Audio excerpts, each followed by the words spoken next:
Hello, hello, hello, New Haven, and welcome back to Arts Respond on WNHHLP 103.5 FM, New Haven.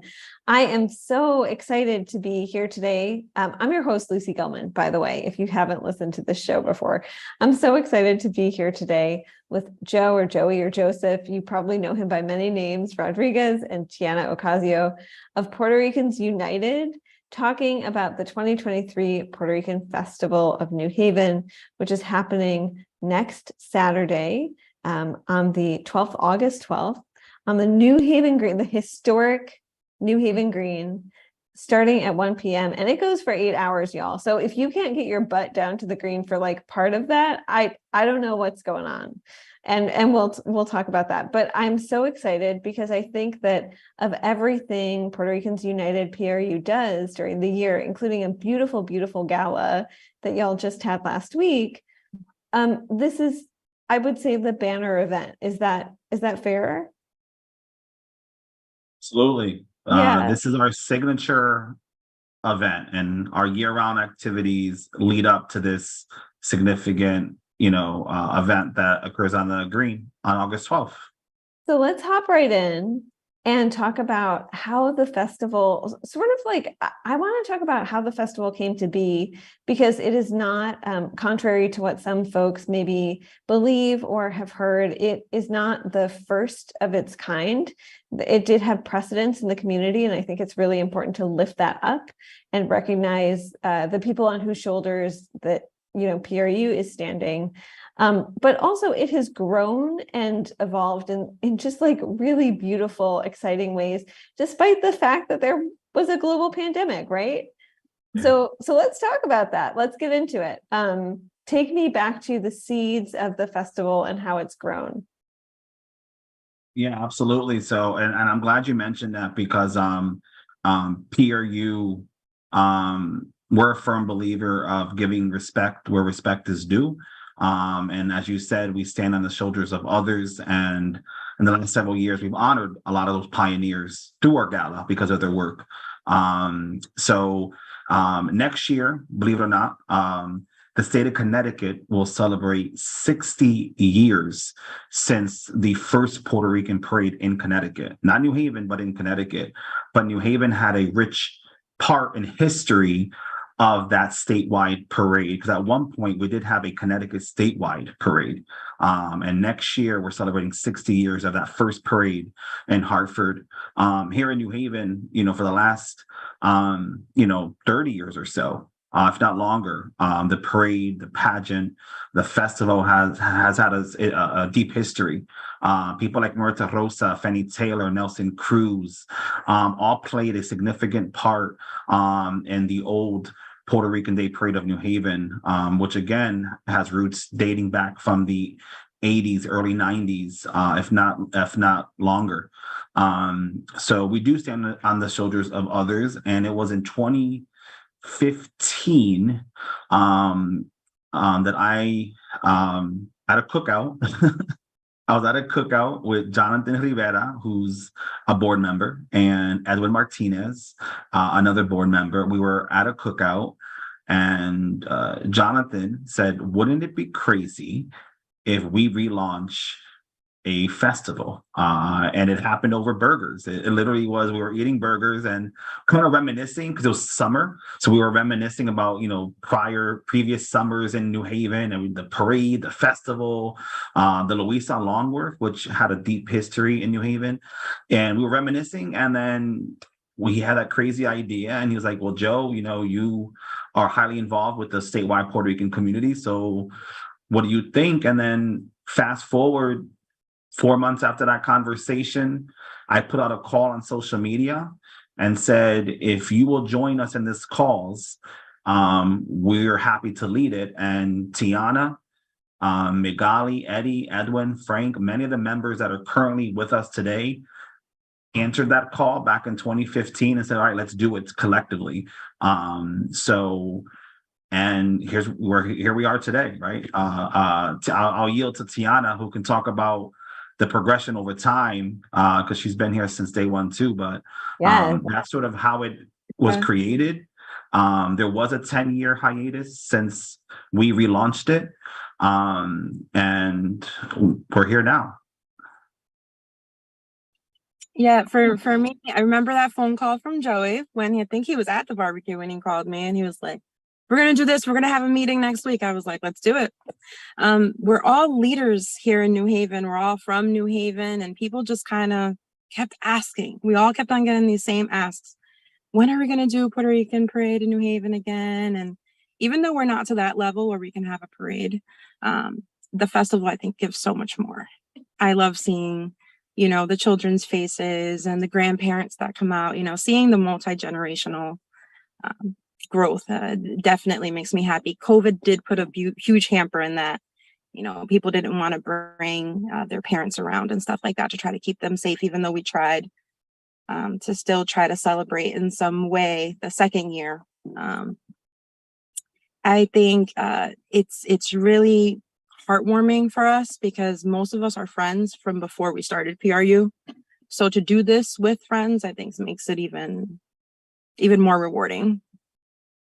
Absolutely. And Joe, you mentioned Flechas or the Fiestas de Luisa that happen. It like for a while at Kimberly Field and then Long Wharf and then Sports Haven. I feel like it moved homes a number of times. And so I'd love to know also from both of you, what growing up Puerto Rican meant to both of you, because some folks, I think, grow up maybe very proud of their cultural heritage. Maybe they feel ambivalent about it. But then once they get into their professional jobs, they're like, I just don't have time for like maybe I have time to celebrate my culture within my family and within like my extended family, but I don't have time to run a whole dang festival. And one thing that I want to uplift is all of the board members in Puerto Ricans United are volunteers. Almost all of you, like I feel so blessed to know that all of you have full-time jobs, and then also families, right? Which is a whole other full-time job, even though in this country we just don't compensate people for that labor. And so, for you, what did it look like growing up Puerto Rican, and why was it so important to not only hold that identity, but share that identity and make sure that other people had a safe space to celebrate that identity? So, Joe, yeah, so, for me, it's a bit different because, and I often share this because a lot of folks don't know, unless they know me personally. My father's Puerto Rican, my mother's Italian. So growing up, while the Puerto Rican, my Puerto Rican side was always present, especially living in New Haven, with said Puerto Rican leaders, with said festivals and parades. That side of me, I was always exposed to it at a very early age because it was right there. It was in front of me. I can touch it. I can feel it, right? But it wasn't until I started volunteering for people like Maritza and Fanny, and I know I spoke a little bit about this at the gala, but it was those people who really got me in tune to what's behind the flag, right? Like what it means to go to a festival. It's not just to celebrate, there's more to it.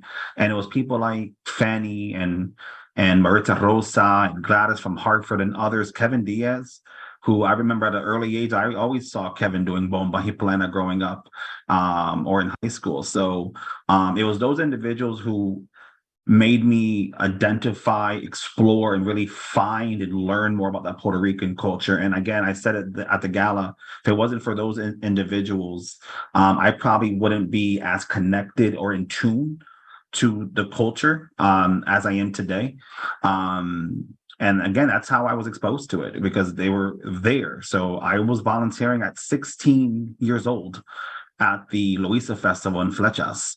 I went all the way from, the volunteer putting up the fence, right, to closing the street. So I earned my stripes to being like an assistant stage manager, But yeah, I guess that's sort of, how I sort of began in this cultural arena. And again, I'm blessed for it. Tiana? For me, it's a little different. I'm first generation here on mainland. So my my mom and my father were both born on the island, and we traveled back and forth to the island a few times a year. I spoke Spanish, even though I was born here. And when I started school, I barely knew any English. It's kind of sad. But they put me in private school, and then we moved back to Puerto Rico. So it was like total culture shock. I lived on the island until I was going to go to high school. And then I came back. So for me, when I was here again and for high school, going to the festivals, I ran for Miss Puerto Rico of New Haven. Oh God. But yes, I did. I think that's wonderful. Don't say, oh God. Well, I'm not going to police your language. And But what year was that? No, just I'm joking. it's okay. We're all friends here. I think it was 98. We did it at Van Dome. Fenny was my coordinator that Joe keeps mentioning. Fenny was also one of our founding members when we first started until she moved to Florida. Fenny's amazing. She was a great mentor to many of us on the board. She's like our godmother, I think. Right, Joe? Would you say she's like our godmother? Let me see. So when I moved back here, being able to stay connected to my identity and being able to express it more, I think, because I actually had experience living on the island. I could help people with their Spanish, or I could help the kids in bilingual class a little bit more. And I kind of felt like I was a liaison to some of my friends who weren't so connected to their heritage. But I'm very happy to be here today. It's a pleasure to be able to do this for the community that I grew up in, and then I'm still here. I still live in New Haven. So Right. I would also love to ask about, how you see this dovetailing into the New Haven community, because I'm so proud that New Haven's a very diverse place. And Joe, this is something we have talked about, and I want to talk about how under your leadership, I've also seen like PRU is rolling up to places where I haven't seen the board before, like the Caribbean Festival, like the Freddie Fixer Parade, which is really exciting. So I think there is that idea of a very big tent. And then at the same time, I think, Tiana, like even the discussions that we're having around public education, which in parts of this country and in parts of the state is like super endangered, are different than the conversations we were having 5, 10, 20 years ago. And so how does the work that PRU is doing, with, but also beyond the festival, dovetail into like what you're seeing in the city? Because New Haven has a huge and beautiful, and I think very proud Puerto Rican population. Well, again, for me, I think I thought it was important, and the board expresses, the same sentiment, that we have a role to play beyond just celebrating, right? Our mission, yes, is to promote, preserve, and celebrate the Puerto Rican culture.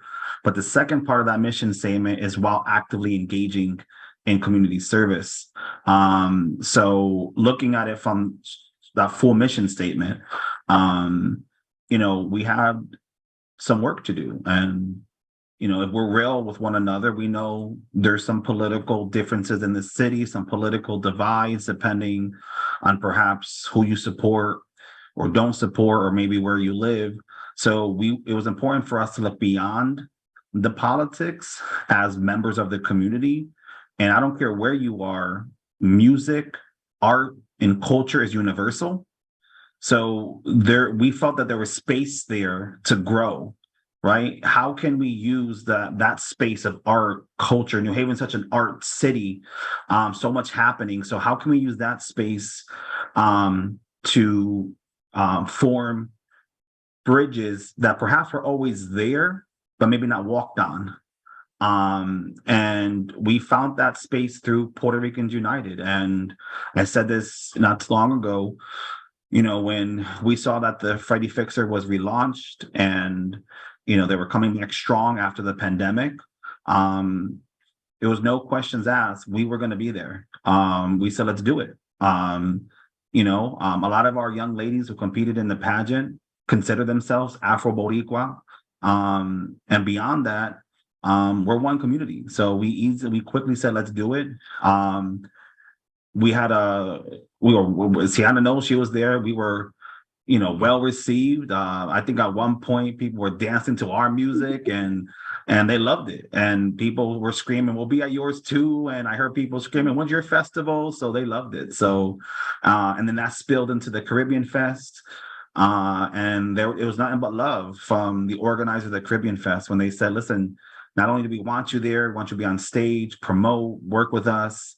And, as they know, that love, it's reciprocated, right? So I know from speaking to one of the organizers, Tracy, with the Freddie Fixer, I know she's planning on coming to the Puerto Rican Festival. We spoke just the other day, so the conversations are continuing. But again, I think that's what initiated is that, there's space.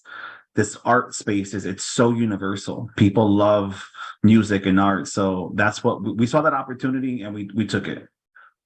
I think you're also hitting on the fact that art is often it is often a teaching tool and a door, like maybe a door and a window. So folks who maybe wouldn't engage with another culture from the get are more likely to engage through arts and culture. I'm sure that there's some study proving that. I just don't have it on me. But, I think about, and you mentioned Kevin Diaz, who is an amazing, amazing human being, and we're so lucky to have him. And the Bomba workshops that he has led all across the city for people literally from 5 years old to probably 95 or 105 years old. So, and it's you're never too young or too old to learn about the history of a place through its music and through its culture. So speaking of music, let's talk about who will be taking the stage at this year's Puerto Rican Festival, because it is a nonstop lineup of artists from 1 p.m. to 9 p.m. on Saturday, August 12th, which is pretty amazing. And I feel like one of the things that I notice every year, and especially noticed last year, was there's something for everyone. If Bomba isn't your gospel, although it should be because it's amazing, stick around and you may hear something that sounds more like Bad Bunny. Absolutely. And that's done intentionally, by the way, to ensure that everybody who experiences the festival that day has a little something to take away. So as our colleague Edwin says, Martinez, who's our vice president and our stage manager, he wants everyone from La Abuela, the grandmother, to your grandchild to enjoy themselves. And we try to instill that in the music and the layout. We have, different activities on the green, but we try to do that intentionally with the music. So, Tiana, do you have that list in front of you, or do you want me to spin it off? I do not have the list in front of me. Okay. I have some of the folks. I see Johnny Rivera, Nuno Segarra. Oh, you're I'm ready. In order. You are ready. Yeah, I thought Tiana might have had it on her bumper or something, Yeah, so I got caught out. It's fine. So yes, it's over 6 bands throughout the day, and it's a little bit of everything. So we're gonna have música típica, typical traditional music, played by Carlos Juan El Lunático, who's a New Haven guy. He will be kicking it off with some música típica. We mentioned Kevin Diaz. Kevin will be there with his group, Movimiento Cultural. They will be there doing some bomba y plena. We also have DJ Red with Bomba Radio, which is a Spanish language radio station. They'll be doing some DJing for the younger crowd. So they'll be doing some mixes. But we also have some big artists coming into New Haven this year.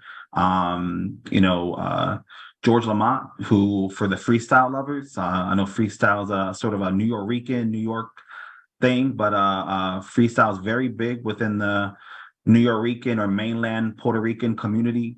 George Lamont will be singing some freestyle as well as some salsa. He does both. He's coming in. And then directly from Puerto Rico, literally flying in from Puerto Rico, we have 3 separate bands. We have Rica Swing, which is merengue, that fast That's pace. I saw you exciting. dancing it at the gala, Lucy. So I know you know what merengue is. Lucy, I love Um, and then we have 2 salsa bands. Nino Cigarra, who is living in Puerto Rico. Nino is a Grammy nominated composer, singer, artist. He's been doing it for generations. Nino will be there. And then, of course, our main act, salsa artist Johnny Rivera, who has always been around, very active since the 80s and 90s. And in recent years, he has blown up again and has been touring Latin America. And he will be visiting and headlining it. So salsa, merengue, bomba y plena, DJ, you name it, we'll have it. Oh, good. I'm sorry, I was muted for a second. I was going to say there really is something for everyone. And then in addition, I want to say I feel like in keeping with PRU's mission to educate and also to do public service, and I'm sorry, there are dirt bikes going down my street, so if folks hear that, there's a tent from I think it's the New Haven Health Department. So we have believe it or not, over 30 booths on the green that day. But yeah, the New Haven Health Department is a proud sponsor of the 2023 Puerto Rican Festival of New Haven. Quick shout out to Mirza Bond and Ralph Ramos and the leadership team over there. And they will be there providing swag, giveaways, as well as health resources. The New Haven Department of Arts, Culture, and Tourism for the first time this year is also a major partner. So shout out to the city for stepping up big time this year. With city departments partnering with us officially. We've always had an informal relationship and partnership with the city, but I feel this year in particular is one where we sort of formalize a lot of those relationships. But yeah, no, we'll have over 25 vendors from arts and crafts to a lot of our sponsors will be giving out free swag. They'll have games, we'll have a face painter. So there'll be a lot of arts, a lot of fun happening, a lot of dancing happening on the green. I also, I mean, Joe, you mentioned the Department of Arts, Culture, and Tourism, and I want to shout out Adrienne Jefferson, who started her role in 2020. And so she had like 1 month of normalcy, maybe like 3 weeks of normalcy. And then, of course, was thrown into COVID-19, as were all of us. And one of the things she has done is the city's cultural equity plan. And I love thinking of the fact that the work that PRU is doing and that you have been doing like out of the goodness of your hearts and often of your pockets as well is finally being like recognized and I hope supported by the city. Yeah, no, absolutely. And like I said, the city since 2016, through 2 different administrations now, we've always had some level of partnership. But it was this year in particular and last year that the city stepped up, in a financial sense, where helping us, apply for cultural grants. And that's something that we're attempting to, dive more into as a 501c3 cultural organization. In the past, it's been difficult because we're a volunteer board and a lot of the grants are time consuming. But the city, put forth a very simple process that I think a lot of art organizations that's experienced similar issues, right, with just a lack of, having staff to do it, have been able to benefit from. I know they, dished out, I think 2 rounds of groups that are receiving dollars and because they're making it much easier and streamlining a lot of those grant processes. So yeah, we've been on the receiving end this year in particular, which has been very helpful. That helps us with, our talent, providing cultural activities, youth activities. So it's been really helpful and we're extremely thankful to the city for stepping up in that capacity. Yeah, before we go on, I want to remind listeners that if you're just joining us or if you've been here with us, this is WNHHLP 103.5 FM New Haven, the New Haven Independent sister radio station. And this is Arts Respond, a collaboration with the Arts Council of Greater New Haven. I'm Lucy Gellman, and I'm here with Joey, Joseph, Rodriguez. Do you have any other nicknames I should know about? The other ones are not worth mentioning on air. And Tiana Ocasio, and we are talking about the very good work that Puerto Ricans United does and the upcoming the upcoming festival on Saturday, August 12th, from 1 p.m. to 9 p.m. on the historic New Haven Green. So I also want to ask both of you about how this festival really dovetails into and hopefully feeds some of the work that PRU does year round. And I will say some of that work is events that have become pretty consistent in the community, like a Three Kings Day celebration. And some of that work is very responsive to the fact that this country, I'm choosing my words carefully, that this country has maybe not always provided the help and infrastructure to Puerto Rico and to Puerto Ricans in times of crisis and even in times of not crisis. And so let's talk a little bit about the work that PRU is doing all year. Joey, you want to go, Joey? Or you want me to say? Want me to start? No, go ahead. Three Kings and Paranda, go ahead, talk. Yeah, we do a parranda at the end of every year to celebrate Christmas. If you didn't know, in Puerto Rico, Christmas lasts the longest time than any other place. Is that correct, Joey? We literally start from Thanksgiving and it doesn't finish until January 20th or 21st. So that's how long we celebrate Christmas in Puerto Rico. So we start with a parranda and then we end with the Three Kings Day event that we normally do for the kids at Casa. Casa has kind of turned into our staple place to do our Three Kings Day event. It's nice to have the residents from Casa, predominantly, I think most of the residents there are Latino. Don't have the exact percentages, but I can almost promise you that a very high percentage of them are Latino. And so therefore, most of them celebrate Three Kings Day, and it may not be so easy for them to buy presents for all of their grandkids. So it's nice to have them come in with their grandkids and pick out gifts and things of that nature, and just people from the community in general, because it's open to the whole city. But it's nice to connect it with the nursing home. We just restarted the pageant, as you know. I know you alluded to that, which is great. But besides that, we do a lot of other things. Like it could be Joe might get a call from a school that's short on backpacks, and we're always there for the call. Or a summer camp that needs a little extra money.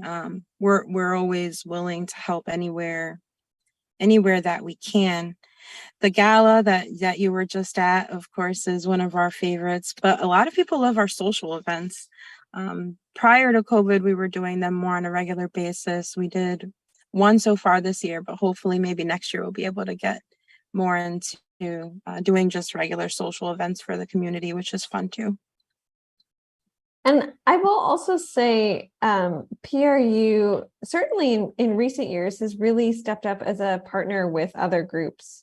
So not only like CASA and the New Haven Public Schools, but also last year, I know that y'all partnered with the New Haven Pride Center to bring Pedro Julio Serrano, who is an incredible LGBTQ activist from Puerto Rico, to New Haven to speak at Bregamos Community Theater, which is an amazing space. If folks haven't been there, I should just have Raphael on for another episode of the show. Yeah. So. And that's, so we look at PRU sort of in three areas, right? We have the festival, which is our signature event. We have these smaller cultural events that Tiana alluded to, the Parranda, the Three Kings Day, and then we have that community engagement piece, which up until recently the community engagement piece was just a lot of us just volunteering at different events, be it turkey drives, food drives, etc. But in recent years, since we've been blessed with the amount of support that we've been given from foundation grants, as well as, more importantly, our private sponsors, we receive a lot of financial support from private businesses who believe in us.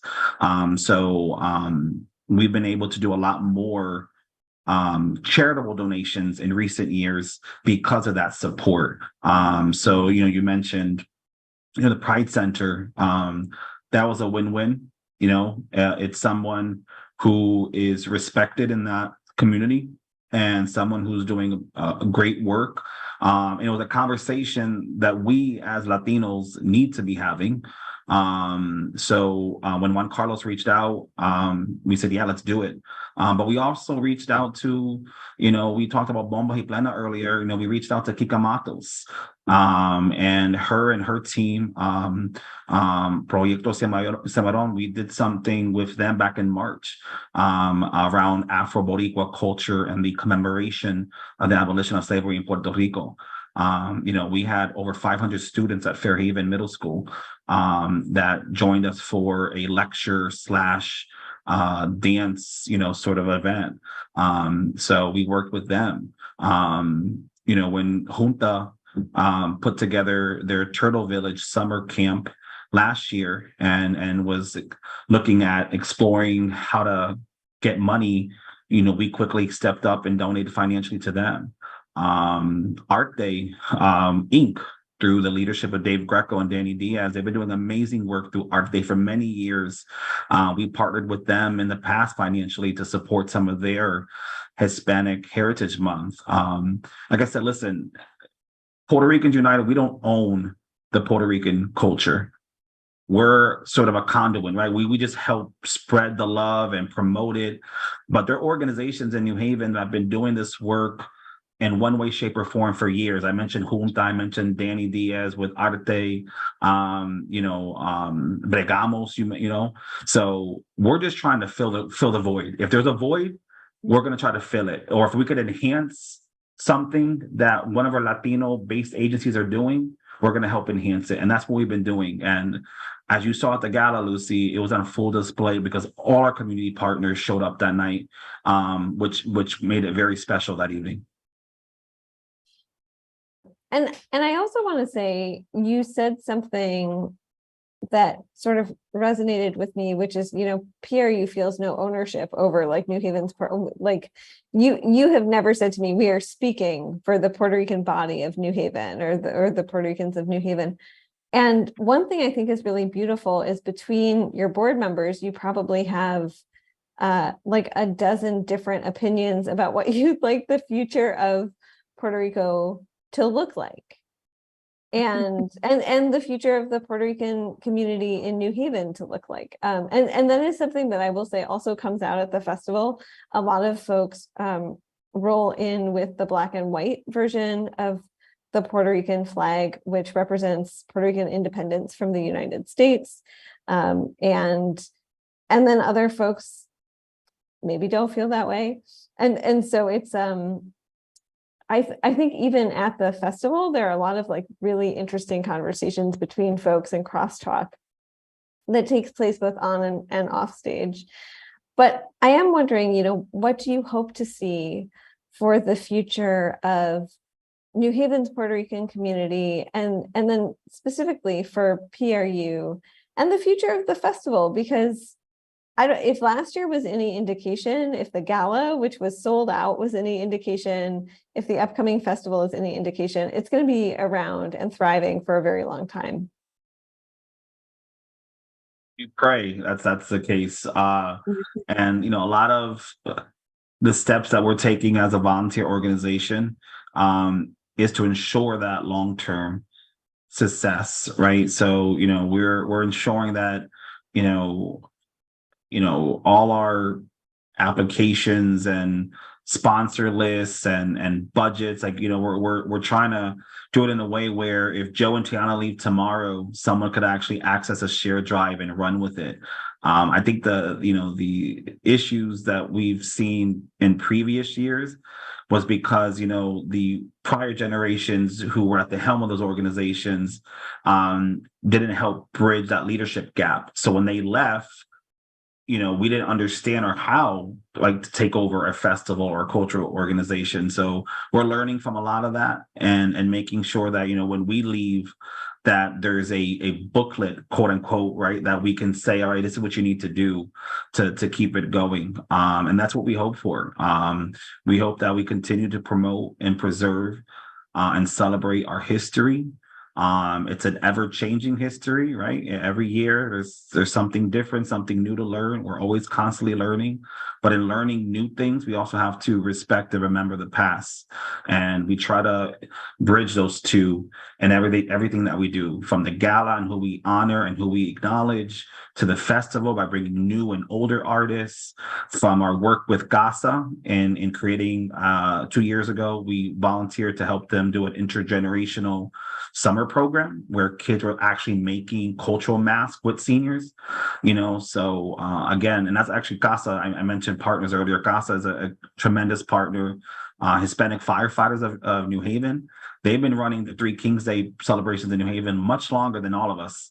So that's another part that I want to give a shout out. So I think my personal goal is exactly that, is for us to continue to explore ways that we can work with one another.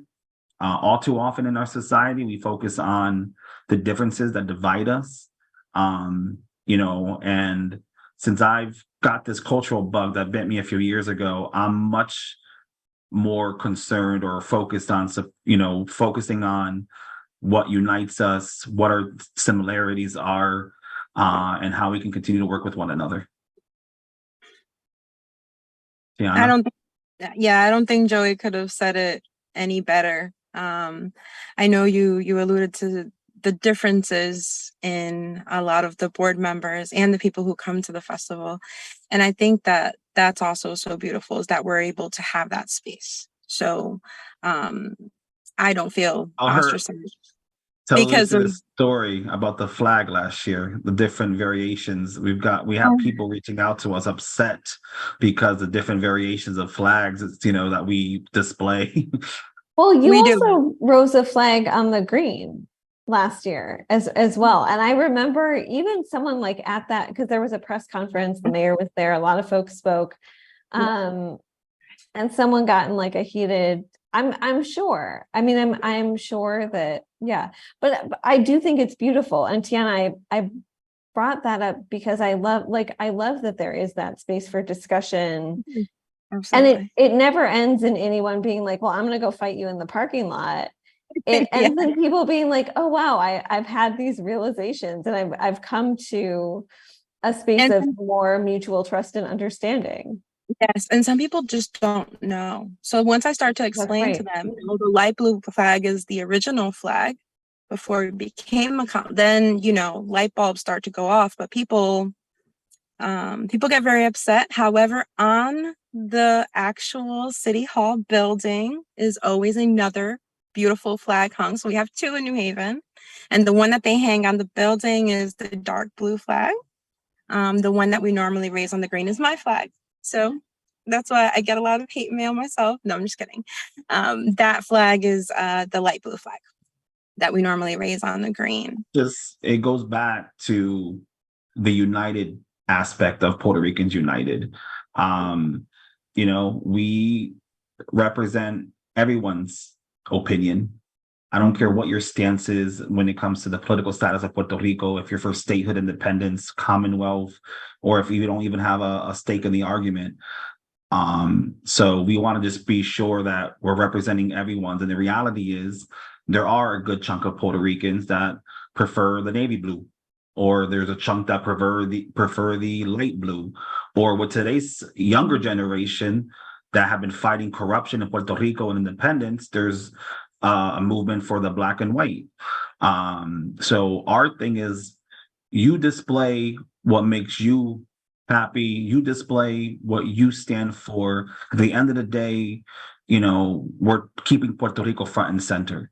And that's my thing. If you want to have a debate publicly, that's fine, because that means we're actually talking about Puerto Rico, right? So either way, I don't care what you stand for. the fact that we're having that debate, it's front and center. We're continuing to have Puerto Rico in the media. I'm fine with it, but we're going to continue to put forth everyone's point of view. And to Tiana's point, that's on full display at our flag raising ceremony, which will be Thursday, August 10th at 12 p.m. on the New Haven Green. Excellent. I'm so glad you shouted that out. It's a segue. It goes right into the, I love it. But yeah, we'll have the light blue flag, which is what we typically raise, but at City Hall and government buildings, because in Puerto Rico, most statewide facilities do have the navy blue. But believe it or not, there's some local municipal governments that actually fly the baby blue. So it really depends on who's in power in Puerto Rico. But out of respect to all points of views, again, we put all flags forward. Yeah. So I want to ask before we run out of time, because the show grew out of talking to artists in the deep lockdown of the COVID pandemic. And I always want to hear from people what they do to care for themselves, because I think especially for both of you as board members at PRU, I mean, yes, maybe that is feeding something in your soul, but also you spend a lot of time taking care of other people and making sure other people are celebrating and are experiencing arts and culture. So Joe, you mentioned it, I think before we were on the air. I know we just started, Avelo just started, I had no part in it. Avelo just started flights to San Juan that are starting November 15th. So for both of you, what do you do to kick back and relax? Maybe it's getting on a plane to Puerto Rico. Maybe it's going to the beach for an afternoon or reading a book, or I don't know, eating something, cooking something. Me first, Joe. I go camping. My off the radar time, as Joe likes to call it, is when I go camping. I literally let everyone know I'll be up in Vermont for a week, or I'll be in New Hampshire. And most of the time I won't have service. So you can try, but you won't be able to reach me. I need that. And I do all of that, Lucy. I lay in my hammock, I read, I'll go kayaking, just relax and try to decompress and just remind myself why I do the things I do, right? Sometimes you have to let go. Sometimes a lot of us, we hear or deal with a lot of people's problems. It could be just anyone, just their story might touch me in a way that could affect me. So sometimes I just need time to release all of the stuff and come back refreshed and renewed and ready to tackle. And for those who think they are avid campers, you are not an avid camper unless you talk to Tiana. Because when I mean she goes off the grid, she goes off the grid. There's no log cabin. There's no restroom facility. She literally goes camping. So shout out to her, because I don't think I can do that. No, I'm not good at that. Yeah, I do disperse tent camping. I bring an axe, I bring my own facilities and water. You have to bring everything with you. Everything. Yeah. So Joe, maybe not camping. Maybe that's not the way you kick back. Not for me, no. So I love live music. I love, and as some of the maybe art lovers who are listening know, I am often seen at the Arts and Ideas Festival. I went to some of the pop-up festivals that we had, the Hamden, Connecticut Summer Concert Series, or any of our statewide Puerto Rican festivals that occur. I love live music. So my daughter and I will literally, pack a cooler, some chairs, and we literally will just drive to a outdoor festival and just take in the music and relax. I do love going to Puerto Rico. I do try to go to Puerto Rico, 2 times, if not more, a year. It depends on the schedule. But traveling to La Isla, going to outdoor concerts. So yeah, no, I love in all genres of music too, and not just Latin music, which is on full display at the August 12th, but anything from Paul McCartney, the Beatles, to Bon Jovi, to Bruno Mars, to Mark Anthony. So I love it all. What concert did you go to yesterday, Joe? Oh man. I took my daughter to her first concert yesterday. Yeah. And it was. Oh Lord, it was a Cape pop artist, Cape Town. Cape Town. Yeah. Yeah. Cool. Yeah. So I talking thought you about were gonna say, I really thought you were gonna say Beyonce, and I was gonna be like, wow, that is. No, it's Cape Town and Ricky Montgomery. She's never gonna forget that. You always remember your first concert. Hell, I But even will remember yeah, who Cape Town and Ricky Montgomery is. I have one of their tunes stuck in my head that I can't take out. So oh, that's amazing. yeah. most of the board members and I are convinced that there's two of Joe at least. Oh, I like don't know. five. There are like five of him. How does he find the time? I don't know. I mean, I also said this when we were off the air during the gala last week that PRU had that was so beautiful.